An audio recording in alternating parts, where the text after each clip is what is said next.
राजकुमार उसका इंतजार कर रहे थे, लेकिन जब राजकुमार परियों के साथ ऊपर पहुंचा और पिंजरा संभालना चाहा तो पता चला कि पिंजरा तो सब्ज परी के कमरे में ही रह गया। राजकुमार चिंता में पड़ गया। परियों ने कहा, पेड़ की जड़ सिर्फ एक बार आने जाने के लिए थी, अब सुरंग के जरिए पाताल लोक में जाना असंभव है। बड़े राजकुमार ने दोनों भाइयों से कहा, यदि पिंजरा चाहिए तो मेरे साथ मिलकर घास काटो, हम उससे लंबी रस्सी बनाएंगे, उसके सहारे मैं फिर नीचे जाऊंगा। तीनों राजकुमारों ने मिलकर दिन भर मेहनत की और बहुत लंबी रस्सी तैयार कर ली। रस्सी बनते ही बड़ा राजकुमार बोला, तुम दोनों इसे मजबूती से पकड़ कर रखना, मैं नीचे जा रहा हूँ, जब मैं रस्सी हिलाऊं तब मुझे ऊपर खींच लेना। दोनों ने रस्सी थाम ली। बड़ा राजकुमार उसी के सहारे फिर पाताल लोक पहुंचा और सब्ज परी के कमरे से पिंजरा उठाकर नीचे से रस्सी हिला दी। ऊपर खड़े दोनों छोटे राजकुमारों ने उसे खींच लिया। जैसे ही बड़ा राजकुमार छिद्र के पास पहुंचा, उन्होंने कहा, पहले पिंजरा दे दो, फिर तुम ऊपर आ जाना। बड़े राजकुमार ने पिंजरा उन्हें थमा दिया, लेकिन दोनों छोटे राजकुमारों ने पिंजरा लेते ही रस्सी काट दी। बड़ा राजकुमार नीचे गिर गया और दोनों राजकुमार परियों समेत पिंजरा लेकर राजमहल लौट गए।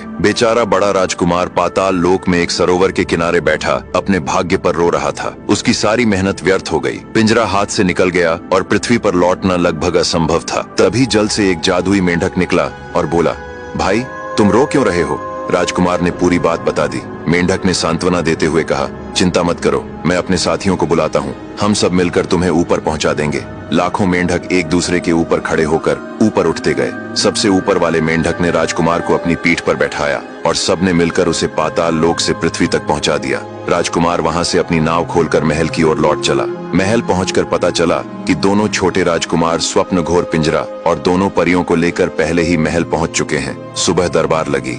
दोनों छोटे राजकुमार गर्व से पिंजरा पेश करने ही लगे थे कि दोनों परियों ने कहा, पाताल लोक के घोर संकटों को पार कर यह पिंजरा लाने वाला हमारा पति है। इन दोनों ने उसे पाताल लोक में गिराकर हम दोनों को पिंजरे सहित बंदी बना लिया है। यह सुनकर राजा चौंक गए और दरबारी भी स्तब्ध रह गए। दोनों राजकुमार बोले, नहीं महाराज, ये परियां झूठ कह रही हैं। पिंजरा पाताल लोक से हम दोनों ही लाए हैं और वहीं ये परियां हमें मिली थीं। परियां बोली, यदि तुम पिंजरा लाए हो तो बताओ पाताल लोक में कहां कहां गए और किन कठिनाइयों का सामना किया। राजकुमार चुप रहे। तब राजा ने पूछा, तुम्हारे वास्तविक पति का पता कैसे चले? परियों ने कहा, जो व्यक्ति पाताल लोक की सारी घटनाएं और पिंजरा लाने की पूरी कहानी बताएगा वही हमारा पति होगा। राजा ने तुरंत घोषणा कराई, जो व्यक्ति पाताल लोक से स्वप्न घोर पिंजरा लाने की सच्ची कहानी सुनाएगा वही आधे राज्य का अधिकारी और दोनों परियों का पति माना जाएगा। बड़ा राजकुमार महल के पास एक झोपड़ी में ठहरा हुआ था और उसके पास ठग के घर में मिले तीनों जादुई पंख अब भी थे जिनसे रूप बदला जा सकता था।